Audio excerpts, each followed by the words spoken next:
Chapter 3. The alley behind West 38th Street was already dying when they spilled into it. Matthew felt it immediately, not in sight, but in sound. The alley no longer had depth. Everything overlapped, feet slapping pavement, voices bouncing off brick, the wet, arrhythmic breathing of the infected threading through it all like rot beneath music. It was a soundscape without order, and that frightened him more than the screaming. "Left," Whitley said, yanking his sleeve. "Fence is open." Matthew stumbled once, caught himself on the staff, and followed the pull of her voice. Sunlight stabbed through the gaps between buildings, white-hot and merciless. Even with the sunglasses, his vision collapsed into pain and blur. He shut his eyes and ran blind, counting steps, trusting memory and the steady pressure of Whitley's grip. Behind them, something shrieked. Not words, not even hunger, frustration. They vaulted the broken fence one by one. Carl went first, nearly face-planting on the other side. Saoirse followed, helping Matthew Jr. over with a strength that surprised Matthew even in the chaos. Morrigan lifted Raymond without hesitation, movements precise, efficient, as if she were following instructions only she could see. Whitley passed Lilith across the fence, then hauled herself over with a grunt of effort. Matthew went last. Hands grabbed at his coat as he climbed. Fingertips brushed his ankle. Nails scraped skin. He kicked backward, felt something give, then landed hard on the other side. He turned instantly, staff sweeping wide. Nothing followed. Not immediately. They ran again, deeper into the warren of backyards and service alleys that fed into Ogeechee Road. The smell of gasoline hung thick in the air, mingled with garbage and blood. Somewhere close, something burned. Thor limped beside them, stubborn and furious, blood matting his blue-grey fur. Every few steps he glanced back, lips peeled in a silent snarl. He was hurt badly. Matthew could hear it now, the hitch in his breathing, but he did not slow. They burst onto Ogeechee like swimmers breaking the surface. The road was chaos. Cars sat abandoned at odd angles, doors flung open, engines still running in some, alarms blaring in others. Smoke billowed from a wreck near the intersection, the smell of scorched rubber stinging Matthew's nose. People ran in every direction, colliding, shouting, falling. Some got back up, some didn't. The infected moved among them like broken marionettes, fast enough to be terrifying, clumsy enough to be unpredictable. One slammed face first into a parked car, bounced off, then kept going without hesitation. "Church," Whitley said, across the street. Matthew knew the building by sound and memory. The hollow echo inside its stone walls, the way footsteps softened on old carpet, the thick wooden doors heavy enough to muffle the world. A refuge, if anything, still qualified as one. They crossed when they shouldn't have. Matthew heard the roar of an engine too late. A truck barreled through the intersection, horn blaring, mowing down two infected without slowing. It clipped a sedan, spun, and crashed into a light pole with a scream of metal. The pole came down. Matthew felt the vibration through his feet as it hit the asphalt behind them. They reached the church steps breathless and shaking. Carl yanked on the door. Locked. "Move!" Whitley shouted. Matthew stepped forward, staff raised, and drove it into the wooden door beside the handle with everything he had. The impact reverberated up his arms. He struck again. The old wood cracked, split, and the latch gave way. They fell inside. Darkness swallowed them. The door slammed shut behind them, and for a brief, fragile moment, the noise outside dulled. Not gone. Never gone. But muted enough to breathe. The church smelled like dust and old paper and candle wax. Matthew leaned against the wall, chest heaving, staff clattering to the floor. Whitley slid down beside him, clutching Lilith, her hands shaking so badly she had to brace them against her own knees. Saoirse sank to the floor, pulling her brothers close. Matthew Jr. cried openly now, his small body racked with sobs that sounded too loud in the quiet space. Morrigan rocked Raymond gently, whispering something under her breath. Counting, maybe. Thor collapsed near the door, sides heaving, tail thumping weakly once against the floor. Carl paced. "They're everywhere," he muttered. "Everywhere. This isn't contained."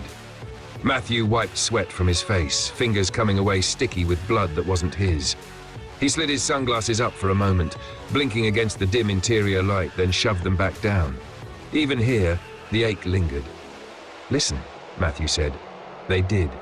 Outside, the sounds layered themselves again. Screams, sirens that never finished their wails, gunshots too close together to be coordinated.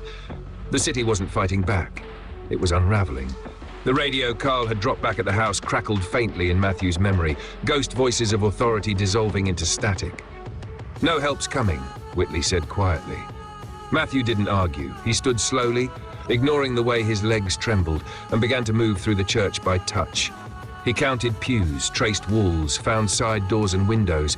He listened for echoes, for hollow spaces, for places sound behaved differently. He was building a map in his head the way he always did, piece by piece. "We can't stay here long," he said finally. "Too open. Too many entrances." "Then where?" Carl demanded. Matthew turned toward the sound of the street beyond the walls. Toward the direction of the river, the warehouses, the long industrial stretches where fewer people lived and fewer people would turn. "Somewhere quieter," he said. Outside, something slammed against the church doors. Once, twice. Thor growled, low and weak but unyielding. Matthew tightened his grip on the staff. Matthew knelt beside Thor, pressing a hand to the dog's side, feeling the shallow, ragged rise of his ribs. The injury was bad, deep enough to slow him, to weaken him, but not enough to break him. Not yet. Not like the world outside. "You're going to be okay, boy," Matthew whispered. The sound was rough in his own ears, but Thor's tail thumped faintly, a pulse of determination Matthew needed more than he cared to admit. Whitley moved toward the front doors, glancing at the shattered glass, the splintered wood, the ruined pews near the entrance. "We can't stay here long," she said, almost to herself. "They'll come back." Matthew nodded. He didn't need to look to know she was right. The church offered temporary cover, not safety. Every building eventually gave way. He could feel it in the tremor of the walls, the way the old wood protested underfoot. Carl leaned against a pew, wiping sweat from his face. "Where do we go then?" Matthew straightened, surveying the space by memory. "We need something defensible. Fewer entrances, solid walls, somewhere we can make a stand if we have to." "The warehouse is near the river," Morrigan said softly, eyes still scanning. "Not many people live there. Trucks, fences, good lines of sight." Matthew nodded at her. "You've been paying attention." Saoirse wrapped her arms around Matthew Jr., still shivering, and whispered something Matthew didn't catch. He could feel the tension radiating from the girl, like a tiny storm trying to hold herself together for everyone else. Whitley tapped the 9mm against her palm.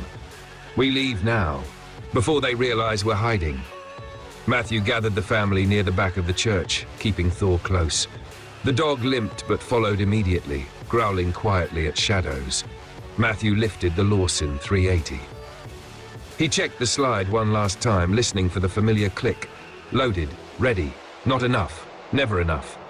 "Okay," he said. "We move in pairs. Stay close, don't scatter. Everyone keeps quiet unless they absolutely have to talk. Understand?" They nodded, some trembling. Matthew Jr. whimpered. Morrigan tightened her grip on Raymond. Thor growled low, ears flat. Matthew led the way to the side door he had traced in his memory. He counted steps, feeling the door frame, listening for the street outside. A faint scrape echoed, a reminder that nothing truly slept. The alley beyond the church was a maze of shadows and debris. Trash cans tipped, papers swirling, the smell of rot thick in the humid air. Sunlight cut harsh lines across the asphalt, glaring, unrelenting. Matthew's sunglasses helped, but only just. Pain pressed behind his eyes with every step, and he shut them for half a second, leaning on memory and instinct.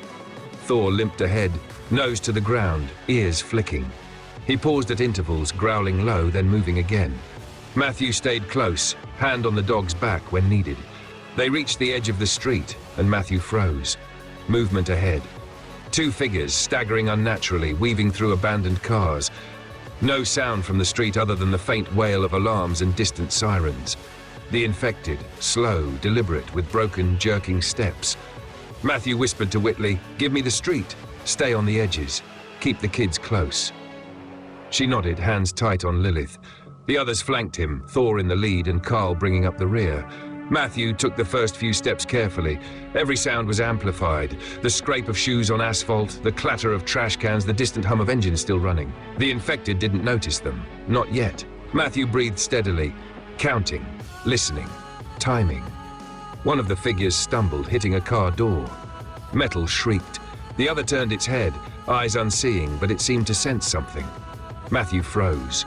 The figure started moving toward them. "Move," Matthew hissed.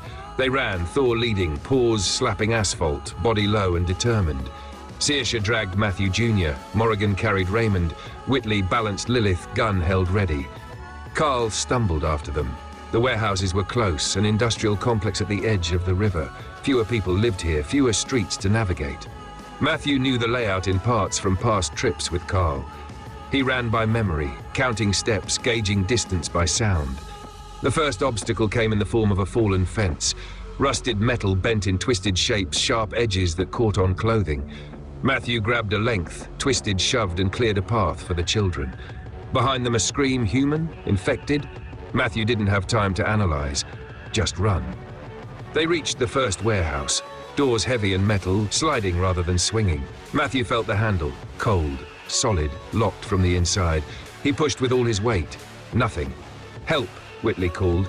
Carl shoved and finally the door yielded. They slipped inside. The interior smelled of oil and dust and something older, like the river had left it behind. Dim light filtered through high windows. Boxes and crates offered cover. Pallets stacked in corners. Space to breathe. Space to fortify. Matthew exhaled, staff resting across his knees. Thor collapsed at his feet, but even in pain, the dog's ears twitched, listening. Outside, distant sirens screamed. Shouts carried faintly.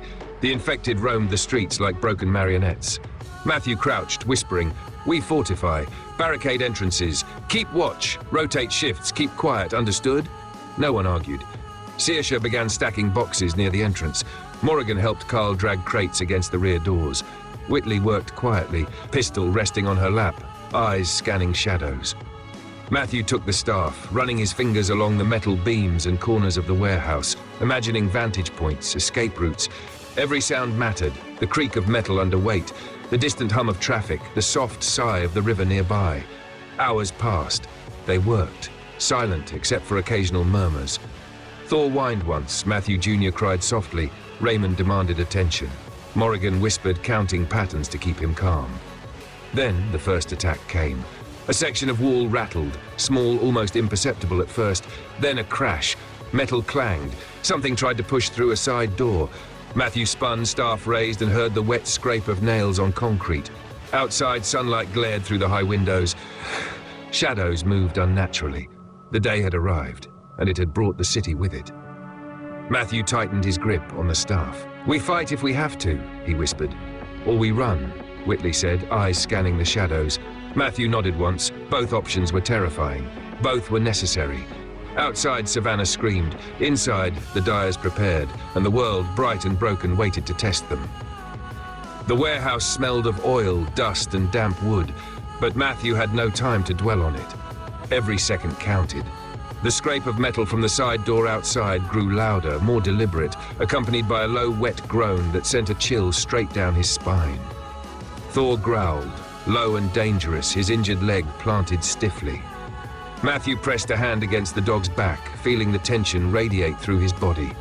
The blue-nosed pit bull was tired, bleeding, but unyielding, just like his family. Whitley had moved to the front entrance with the 9mm Kimber leveled, eyes sharp. "Matthew," she hissed, voice tight, "they're trying to push the door. I don't know how long it'll hold." Matthew felt the weight of the situation crush him. He closed his eyes for a fraction of a second, counted the steps to the side door, the positions of the pallets stacked as cover, the gaps they could exploit. His mind, trained for sound and touch rather than sight, created a map that no one else could see. "Saoirse," he said softly. "Pallets by the side door. Stack them high. Make noise if you have to slow them." The girl's small hands worked quickly, stacking and wedging the wood in place, murmuring encouragements to herself. Morrigan and Carl followed, dragging heavy crates into position.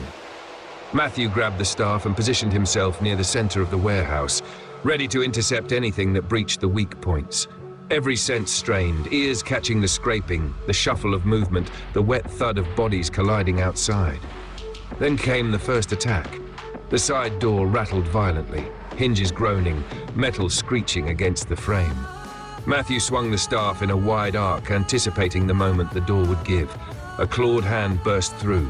He struck it, solid, felt bone crush beneath the oak. The thing fell back, shrieking, not a scream of pain, not entirely human, more a rasping, guttural hiss. Whitley fired once, then twice. Each shot cracked the warehouse like thunder, echoing off walls and steel beams. The first creature fell, hit hard enough to stop its movement. But more came. Always more. Matthew felt the panic rising, but forced it down. He counted steps, movements, angles. Staff swung again, catching another limb before it could reach the family. Thor lunged at a body, teeth clamping hard, growls deep and fierce despite the pain in his side. "Keep moving," Matthew shouted. "Don't let them corner us." Saoirse dragged Matthew Jr. toward the rear pallets. Morrigan shouted Raymond with uncanny calm. Whitley pivoted to cover the front with her firearm, and Carl banged a crate against the side door to delay any breach. The attack was relentless. The creatures didn't tire. They didn't hesitate. They came at the warehouse again and again, relentless and wrong in the way the world should not allow.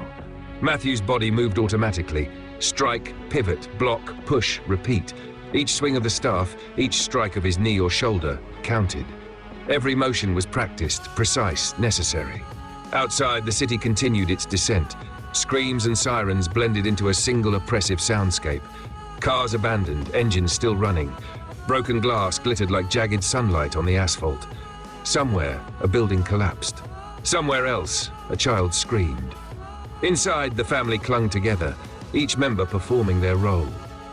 Morrigan whispered counting patterns to calm Raymond. Saoirse dragged her brother with determination beyond her years. Whitley fired when needed. Carl improvised barricades, and Matthew orchestrated it all by sound. Thor, despite his injuries, struck with precision, snapping and biting when creatures breached too close. Matthew's hand stayed on the dog's back between attacks, grounding himself in the familiar pulse of life beneath fur and muscle. Then the radio buzzed, faint, scratchy, almost drowned in the chaos. Matthew moved closer, pressing a hand to the speaker. All residents advised, shelter in place, avoid downtown corridors, repeated incidents, National Guard deployment pending. Static swallowed the rest. Matthew exhaled slowly, counting it out. It was enough. Information, even fragmented, gave him options. It confirmed what he already suspected. Savannah was collapsing. Help wasn't coming. They were on their own. Another thud on the door. A low, wet thump. Matthew braced, staff swinging. Thor lunged. The creature hit the barricade hard, splintering wood, teeth snapping. Matthew swung again, meeting the clawed hand with oak and sending it flying back. "Back to the pallets!" he shouted. Whitley herded the children and Carl to the stacked crates at the far side. Matthew positioned himself between them and the breach. Staff held like a sword. Minutes passed, though it felt like hours. The attack subsided slightly. Outside, the faint shuffle of movement persisted, but no direct hits. The first wave had passed, leaving a tense silence behind. Matthew knelt beside Thor again, checking the dog's breathing. Whitley moved to his side, hand on his shoulder. "We can't stay here," she said quietly. "They'll come back." Matthew nodded, wiping sweat and blood from his forehead. "We move at night. Cover our tracks. Keep Thor in front. Keep the kids quiet. No one goes alone." Saoirse wrapped her arms around Matthew Jr., whispering, "We can do it, Daddy. We have to." Matthew squeezed her shoulder. "Yes, we do." Morrigan looked up, eyes sharp, calculating. "We'll need routes, supplies, water." Carl nodded. "I know a place, a warehouse closer to the river, less traffic, easy to fortify, could hold a small group if it comes to it." Matthew considered it, counting steps, imagining the route by sound, wind, and memory. "Then we move at nightfall. We survive today. Tonight, we plan." Outside, Savannah burned in chaos. Inside, the dyers prepared, hearts pounding, minds sharp, and the city, bright and broken, waited for the night. If you want, the next part can expand into Chapter 4, where they begin the nighttime escape, including stealth through the city, first close encounters with infected in daylight, and a more detailed defense plan for the river warehouse. Do you want me to start that next?